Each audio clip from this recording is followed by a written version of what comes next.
ಕನ್ನಡ ಸಾಹಿತ್ಯ ಮತ್ತು ಕನ್ನಡ ಭಾಷೆಯ ಬಗ್ಗೆ ತಿಳ್ಕೋಬೇಕಾದ್ರೆ ಕೆಲವು ಪ್ರಾಚೀನ ಶಾಸನಗಳ ಅಧ್ಯಯನ ಬಹಳ ಮುಖ್ಯ ಆಗ್ತಾ ಹೋಗುತ್ತೆ.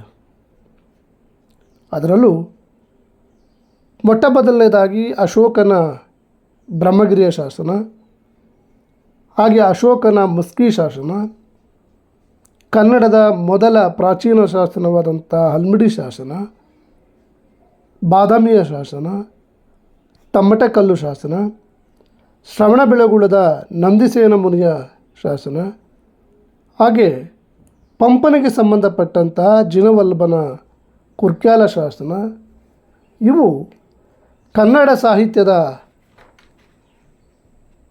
ಪ್ರಮುಖವಾದಂಥ ಕನ್ನಡ ಸಾಹಿತ್ಯವನ್ನು ಅಧ್ಯಯನ ಮಾಡಬೇಕಾದ್ರೆ ಬುನಾದಿಯಾಗಿ ಈ 7 ಶಾಸನಗಳನ್ನು ಅಧ್ಯಯನ ಮಾಡಬೇಕಾದಂಥದ್ದು ಬಹಳ ಮುಖ್ಯ ಆಗ್ತಾ ಹೋಗುತ್ತೆ. ಮೊದಲನೇದಾಗಿ ಬ್ರಹ್ಮಗಿರಿ ಶಾಸನ. ಇದನ್ನು ಯಾರು ಸ್ಥಾಪನೆ ಮಾಡಿದ್ರು, ಇದರಲ್ಲಿ ಏನಿದೆ ಅನ್ನುವಂಥದ್ದನ್ನು ನೋಡ್ತಾ ಹೋಗೋಣ. ಇರಾನಿನ ಅಕಿಮಿನಿಯನ್ ರಾಜ ಹೊರಡಿಸಿದಂಥ ಶಾಸನಗಳಿಂದ ಪ್ರಭಾವಿತನಾಗಿ ಅಶೋಕ ಭರತಖಂಡದಲ್ಲಿಯೇ ಪ್ರಪ್ರಥಮ ಬಾರಿಗೆ ಶಾಸನಗಳನ್ನು ಬರೆಸ್ತಾನೆ. ಹಾಗಾಗಿ ಅಶೋಕನನ್ನು ಭಾರತದ ಶಾಸನಗಳ ಪಿತಾಮಹ ಅಂತೇಳಿ ಆತನನ್ನು ಕರೆಯಲಾಗುತ್ತೆ. ಅಶೋಕನ ಶಾಸನಗಳೇ ಭಾರತದಲ್ಲಿ ದೊರೆಯುವಂಥ ಅತ್ಯಂತ ಪ್ರಾಚೀನವಾದಂಥ ಶಾಸನಗಳು.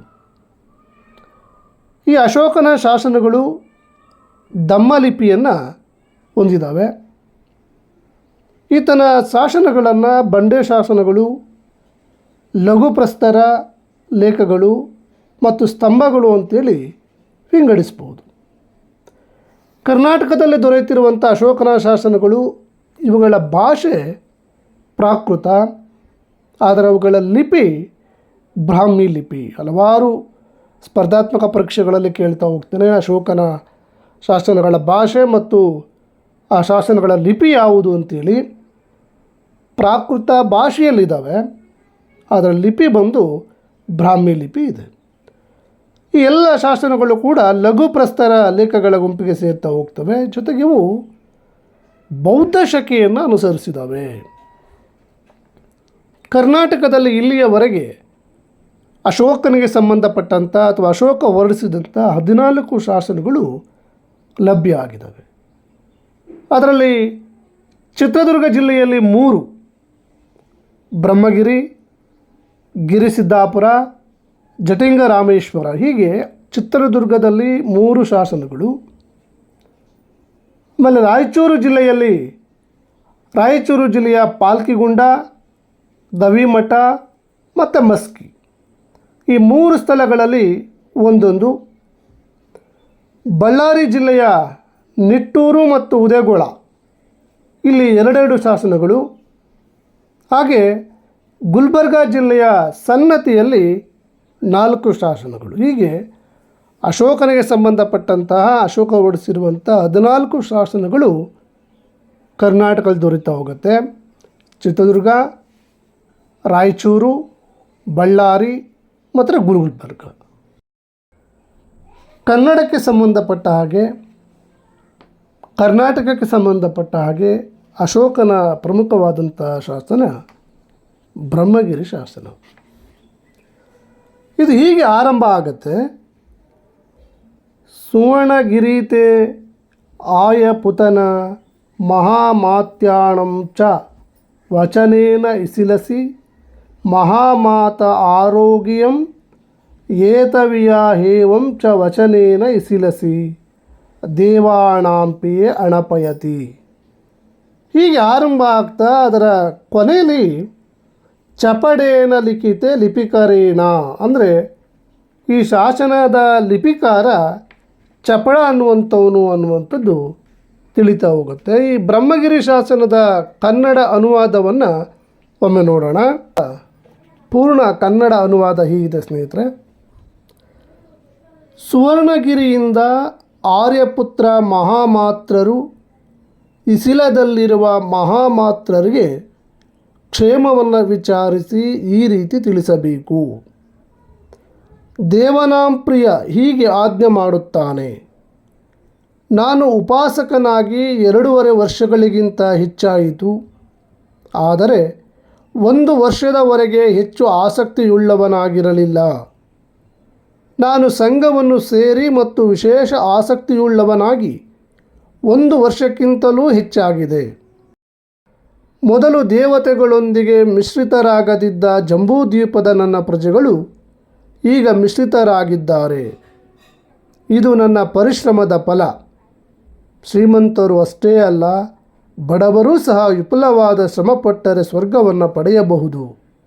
ಬಡವನಾಗಲಿ ಶ್ರೀಮಂತನಾಗಲಿ ಈ ರೀತಿ ಶ್ರಮ ಪಡಬೇಕೆಂದು, ನನ್ನ ರಾಜ್ಯದ ಗಡಿಯಲ್ಲಿದ್ದ ಜನರು ಇದನ್ನು ತಿಳಿಯಬೇಕೆಂದು ಮತ್ತು ನನ್ನ ಪರಿಶ್ರಮವು ಬಹುಕಾಲ ನಡೆಯುವಂತಾಗಬೇಕೆಂದು ಈ ಘೋಷಣೆಯನ್ನು ನಾನು 256 ರಾತ್ರಿಗಳನ್ನು ಸಂಚಾರದಲ್ಲಿ ಕಳೆದಾಗ ಹೊರಡಿಸಲಾಗಿದೆ. ದೇವನಾಂಪ್ರಿಯನು ಇನ್ನು ಹೀಗೆ ಹೇಳುತ್ತಾನೆ. ತಾಯಿ, ತಂದೆ ಮತ್ತು ಗುರು ಹಿರಿಯರ ಆಜ್ಞೆಯನ್ನು ಪಾಲಿಸಬೇಕು. ಪ್ರಾಣಿಗಳಲ್ಲಿ ದಯೆ ತೋರಬೇಕು. ಇಂತಹ ಧರ್ಮಗುಣಗಳನ್ನು ಆಚರಿಸಬೇಕು. ಅದರಂತೆ ಶಿಷ್ಯನು ಆಚಾರ್ಯರಿಗೆ ಗೌರವ ತೋರಿಸಬೇಕು. ಇದು ಪುರಾತನವಾದ ನಿಯಮವಾಗಿದ್ದು ದೀರ್ಘ ಆಯುಷ್ಯವನ್ನು ಪಡೆಯುವುದಕ್ಕೆ ಸಹಾಯವಾಗುವುದು.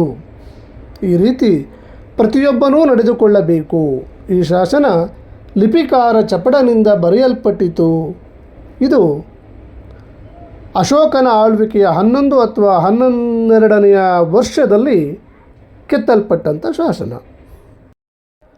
ಈ ಶಾಸನವು ಅಶೋಕನ ಆಳ್ವಿಕೆಯ 11 ಅಥವಾ 12ನೆಯ ವರ್ಷದಲ್ಲಿ ಕೆತ್ತಲ್ಪಟ್ಟದ್ದು.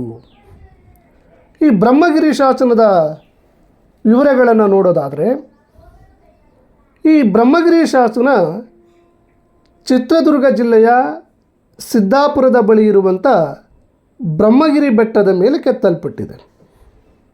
ಇದು ಬ್ರಾಹ್ಮಿ ಲಿಪಿಯಲ್ಲಿದೆ. ಚಪಡೇನ ಲಿಖಿತೆ ಲಿಪಿಕರೇಣ ಅನ್ನುವಂಥ ಕೊನೆಯ ಸಾಲು ಮಾತ್ರ ಖರೋಷ್ಠ ಲಿಪಿಯಲ್ಲಿದೆ. ಸ್ನೇಹಿತರೆ, ಬ್ರಹ್ಮಗಿರಿ ಶಾಸನದ ಬಗ್ಗೆ ಪ್ರಶ್ನೆಯನ್ನು ಕೇಳುವ ಸಮಯದಲ್ಲಿ ಬ್ರಹ್ಮಗಿರಿ ಶಾಸನವು ಬ್ರಾಹ್ಮಿ ಲಿಪಿಯಲ್ಲಿದೆ, 2ನೇದು ಖರೋಷ್ಠಿ ಲಿಪಿಯಲ್ಲಿದೆ, 3 ಬ್ರಾಹ್ಮಿ ಮತ್ತು ಖರೋಷ್ಠಿ ಲಿಪಿಯಲ್ಲಿದೆ. ಹೀಗೆ ಪ್ರಶ್ನೆಗಳನ್ನು ಕೇಳ್ತಾ ಹೋಗ್ತಾನೆ. ಸೊ ಇಲ್ಲಿ ಬ್ರಾಹ್ಮಿ ಮತ್ತು ಕೊನೆಯ ಸಾಲು ಏನಿದೆ ಅದು ಖರೋಷ್ಠಿ ಲಿಪಿಯಲ್ಲಿದೆ. ಇದು 2 ಲಿಪಿಯಲ್ಲೂ ಕೂಡ ಈ ಶಾಸನ ಇದೆ. ಈ ಶಾಸನವನ್ನು ಸಂಶೋಧನೆ ಮಾಡಿದಂಥವರು ಅಥವಾ ಶೋಧಿಸಿದಂಥವರು BL ರೈಸ್ ಅವರು 1892ರಲ್ಲಿ ಇದನ್ನು ಪ್ರಕಟಿಸ್ತಾರೆ. ಈ ಬ್ರಹ್ಮಗಿರಿ ಶಾಸನದ ಕಾಲ ಕ್ರಿಸ್ತ ಪೂರ್ವ 3ನೇ ಶತಮಾನಕ್ಕೆ ಸಂಬಂಧಪಟ್ಟಂಥದ್ದು. ಇದೊಂದು ಲಘು ಪ್ರಸ್ತರ ಶಾಸನಗಳಿಗೆ ಸೇರಿರುವಂಥದ್ದು. ಈಗಾಗಲೇ ಹೇಳಿದಾಗೆ ಈ ಶಾಸನದ ಲಿಪಿಕಾರ ಬಂದು ಚಪಡ.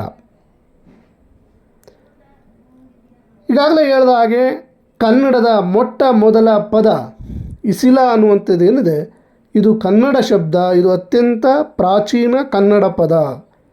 ಇಸಿಲ ಅಂತಂದರೆ ಕೋಟೆಯಿಂದ ಆವೃತವಾದ ಊರು ಅನ್ನುವಂಥ ಅರ್ಥವನ್ನು ಹೊಂದಿದೆ. ಈ ಬ್ರಹ್ಮಗಿರಿ ಶಾಸನ ಪ್ರಾಕೃತ ಭಾಷೆಯಲ್ಲಿದೆ.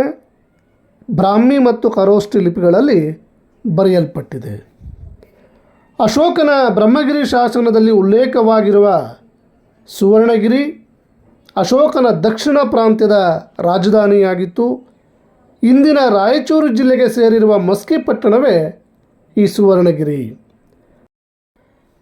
ಇನ್ನು ಅಶೋಕನ ಮಸ್ಕಿ ಶಾಸನವನ್ನು ನೋಡೋದಾದರೆ, ಇದು ರಾಯಚೂರು ಜಿಲ್ಲೆಯ ಮಸ್ಕಿ ಪಟ್ಟಣದ ಹೊರಗಿನ ಗುಡ್ಡವೊಂದರಲ್ಲಿ ಕೆತ್ತಲ್ಪಟ್ಟಿದೆ. ಇದನ್ನು 1915ರಲ್ಲಿ ಪತ್ತೆ ಹಚ್ಚಿದಂಥವರು ಸಿ ಬಿಡನ್ ಅನ್ನುವಂಥವರು. ಮಸ್ಕಿಯಲ್ಲಿರುವಂಥ ಅಶೋಕನ ಶಾಸನ ಪ್ರಾಕೃತ ಭಾಷೆ ಮತ್ತು ಬ್ರಾಹ್ಮಿ ಲಿಪಿಯಲ್ಲಿದೆ. ಈ ಶಾಸನದಲ್ಲಿ ಅಶೋಕನನ್ನು ದೇವನಾಂಪ್ರಿಯ ಅಂತೇಳಿ ಕರೆಯಲಾಗಿದೆ. ಅಂದರೆ ಅಶೋಕನನ್ನು ದೇವನಾಂಪ್ರಿಯ ಅಂತೇಳಿ ಸಂಬೋಧಿಸಿರುವಂಥ ಅಥವಾ ಕರೆದಿರುವಂಥ ಶಾಸನ ಅಂದರೆ ಅದು ಅಶೋಕನ ಮಸ್ಕಿ ಶಾಸನ. ಅಶೋಕನ ಶಾಸನಗಳೇ ಕರ್ನಾಟಕದಲ್ಲಿ ದೊರೆತಿರುವಂಥ ಅತ್ಯಂತ ಪ್ರಾಚೀನ ಶಾಸನಗಳು. ಹಾಗಾಗಿ ಕನ್ನಡದ ಭಾಷಿಕ ದೃಷ್ಟಿಯಿಂದ ಇದು ಪ್ರಮುಖವಾದಂತಹ ಶಾಸನವಾಗಿದೆ.